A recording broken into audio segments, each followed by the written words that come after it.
አሸንዳ በዋናነት በትግራይ አካባቢ አሸንዳ ተብሎ የሚጠራው በኢሮብ፣ አጽቢ፣ አድዋና አዲግራት አካባቢ ደግሞ ማርያ እንዲሁም ደግሞ በአክሱም አካባቢ ነዋሪዎች አይኒዋሪ፣ በወንጀራትና ራያ ሻይዴ፣ በአላጆ አካባቢ ሻዶ፣ በዋግምራ ሻደይ፣ በላስታ ላሊበላ አሸንድዬ እንዲሁም በራያና ቆቦ ሶለል በማለት ይከበራሉ። እንዲሁም ደግሞ በአንዳንድ በጎጃም አካባቢዎች ደግሞ እንጨና ነቀላ ተብሎ ይጠራል። እሺ ፍሬ፣ ስለ አሸንዳ በተለያዩ አካባቢዎች ይህን ያህል ስም ካለው ስለ አሸንድዬ ምን ያህል ታውቂያለሽ? ስለ ስሟ አመጣጥ ሊሆን ይችላል፣ ስለ ትርጓሜው። ያው እንግዲህ አሸንዳ ማለት ብዙ ጊዜ በሰሜን ኢትዮጵያ እና በትግራይ ሴቶች የባህላዊ ጭፈራዎችን የሚያደርጉበት ማህበራዊ ተሳትፎቸውን የሚያሳዩበት ትልቅ በዓል ነው። እንዲሁም ደግሞ በጎጃም እንጭላ ነቀላ በሚለው ከጳጉሜ 1 እስከ መስከረም 1 ድረስ አዲስ ዓመት መምጣቷን ሊያበስሩ እነሱም የሻደይ ቅጠልን ስለሚይዙ ተመሳሳይ ያደርገዋል። እዛም አካባቢ እንደዛ ይከበራል ማለት ነው። ኦኬ። ስለ ስሙ ስፔሲፊክ የሆነ ወይም ደግሞ አንድን ቃል ይሄ ነገር እንደዚህ ነው ብለን የምንጠራው ነገር አለ አይደለ? ስለ አሸንዳ ራሱ ቃሉ ትርጉሙ ምን የሚመስል ይመስልሻል? ያው አሸንዳ ስንል እኛ የሚመጣልን በውስጣችን ሁልጊዜም ቢሆን ጭፈራውን፣ ሴቶቹ ማማራቸው፣ መድመቃቸው ነው። በዋናኛነት ግን አሸንዳ ማለት የአሸንዳ ቅጠል አለ እነሱ የሚዘንጡበት ነው ሴቶቹ። ስለዚህ ያ የመጣው የባህሉ ትርጓሜ የመጣው ከዛች ቅጠል ነው ማለት ነው። አብዛኛውን ጊዜ ይህንን ቅጠል ወይም ደግሞ ሳር ልክ እንደ ቄጤማ የሚመስል ነገር ግን ቄጤማ ያልሆነ በአብዛኛው እንግጫ ይባላል። ትግራይ ክልል ደግሞ እንዴት አይነት ነው? ረዘም ብሎ ጠንካራ ናቸው። ጫፉ ላይ ደግሞ ተቋጥሮ የሚያዝበታል አይደለም? ለየት ያለ አበባም አይደለም ግን አረንጓዴ የሆነ ለማሰር የሚመቻቸው ሳር ሆኖ ከአሉት የሳር ዘሮች በሙሉ ረዘም ያለና ጠንከር ያለ ሲሆን እሱን ሳሩ ምን ብሎ ይጠሩታል? አሸንዳ ብሎ ይጠሩታል። ከዚህ በመነሳትም ከባህሉ ጋር በመያያዝ ይችን ቅጠል በዋነኝነት በመያዝ ምን ተብሏል ማለት ነው? አሸንዳ ተብሏል ማለት ነው። ብዙ ጊዜ ሴቶቹም በዛ ያምራባታል፣ ወገባቸው ላይ አስረው ሲጨፍሩ ይታያል። የውበታቸው ምንጭ ሆኗል በዛ አካባቢ ላይ። በነገራችን ላይ የሆነ ለየት ያለ ስሜት አለው። ወገብሽ ላይ አስረሽው እንደዚህ በምትወዛወዥበት ሰዓት፣ በምትጨፍሪበት ሰዓት ላይ በቃ ሞሽኑ ራሱ ደስ ይላል። በጣም እንድንሳብ ያደረገንም እሱ ይመስለኛል። በጣም ደስ የሚል ባህል ነው በእውነት። እሺ፣ ይሄንን ካለን በአብዛኛው አሸንዳ ወይም ደግሞ አሸንድዬ፣ ሶለን የምንለው እንደዚህ በዋግምራ በጎጃምና በትግራይ ክልሎች የሚከበረው በዓል በዋነኝነት ከየት መጣ ብለሽ ታስቢያለሽ? ወይም ደግሞ አንድ ነገር ሲከበር ከእንደዚህ አይነት ቦታ ላይ ተነሳ ይባላል፣ በእንደዚህ ዓመተ ምህረት ይባላል እና ከየት የመጣ ይመስልሻል? ከየት ተነስቶ መጣ? ያው እንግዲህ ትክክለኛ የሆነ ምንጭ የለንም ከየት እንደተነሳ። ብዙዎቹ ደግሞ በአክሱም ዘመን ተጀምሯል ብለው ያምናሉ። ባህሉን ደግሞ በተለያየ አካባቢ የሚከበረው የእንትን በዓል ነው የእንትን በዓል ነው የምንለው አይነት አይደለም።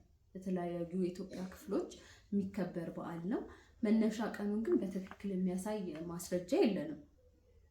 እውነት ነው።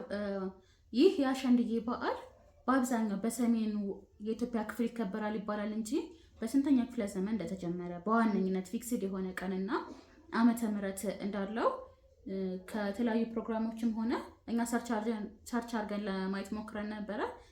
ስፔሲፊክ የሆነ መረጃ ግን ልናገኝ አልቻልንም። ግን በዋነኝነት በሰሜኑ እንደሚከበርና በአብዛኛው ደግሞ በትግራይ ክልል እንደሚከበር ያገኘነው ምንጭ ያሳየናል። ብዙዎቹ ወደ 400 ክፍለ ዘመን ይመለሱና ከንጉስ ኢዛና ጋር ያያይዙታል። ለዛም ይመስለኛል ለዛ አካባቢ ብቻ በዓል ነው ተብሎ እንዲታመን የሚያደርገው። ግን ትክክለኛ ማስረጃ የቀረበልን ማስረጃ የለም።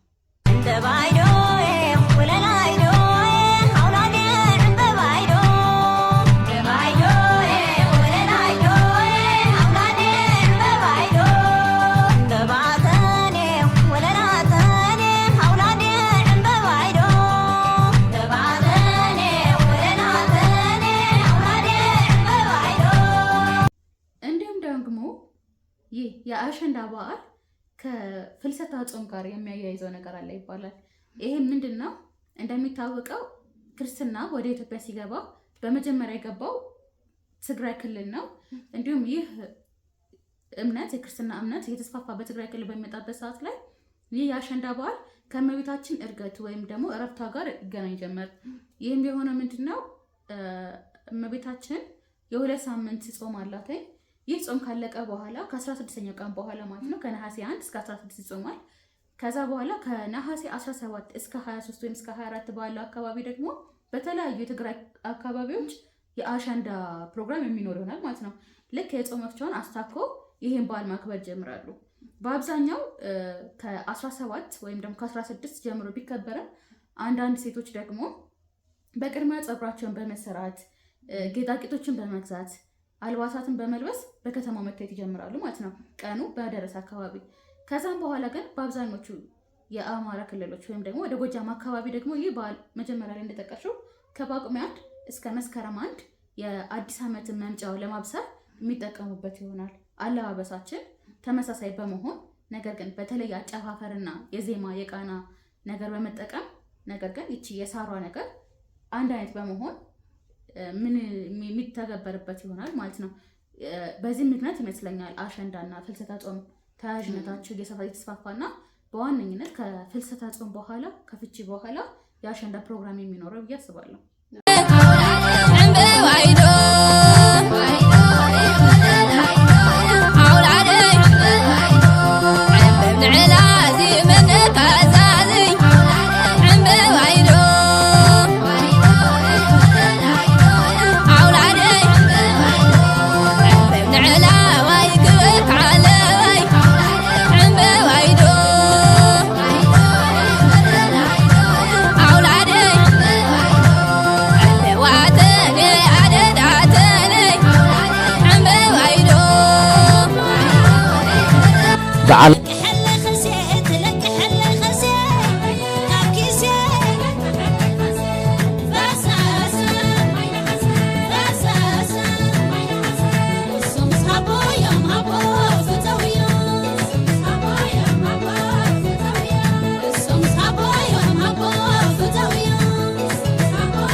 የአሸንዳ ፕሮግራም ላይ እነማን ይሳተፋሉ? እንግዲህ የአሸንዳ በዓል በዋናነት የሴቶች በዓል ነው። በዛም ላይ ልጆች፣ ወጣቶችና በእድሜያቸው የገፉ ሴቶች ይሳተፉበታል። ህፃናቶች እዛ ላይ ሲሳተፉ ደስታቸውን ለመግለጽ፣ ጭፈራውን ለመካፈል እና ባህሉን ለመረከብ እዛ ላይ ራሳቸውን ወክለው ይገኛሉ። ወጣቶች ደግሞ ውበታቸውን ለማሳየት፣ ባህላቸውን ለማስተላለፍ እንዲሁም ጭፈራዎችን ለማድመቅ እነሱ ይገባሉ። እድሜያቸው የጨመሩ ሴቶች ደግሞ ባህሉን ለማስተላለፍ እና ጭፈራውን ለመምራት ይሳተፋሉ ማለት ነው። ስለዚህ ሴቶች በአንድ ላይ ሆነው ባህላችንን የሚያስተዋውቁበት ፕሮግራም ነው። አዎ፣ በዋነኝነት አሸንዳ የሴቶችን አንድነት የሚገልጽ ነው። ሴቶች ለወራት ጠብቀውት የቆዩትን ነፃነታቸውን አምረው ደምቀው ተውበው የሚያከብሩበት በዓል ነው። ይህም በዓል ሲያከብሩ ሴቶች ቀድመው መዋቢያቸውን በማዘጋጀት ሳር በማዘጋጀት በተለየ ሁኔታ ከተለዩ በዓሎች በተለየ መልኩ በመልበስ በማጌጥ ወንዶችም ደግሞ የራሳቸውን የሆነ አለባበስ በመከተል ይቺ ዱላቸውን በመያዝ አብረው የሚያሳልፉበት በዓል ነው።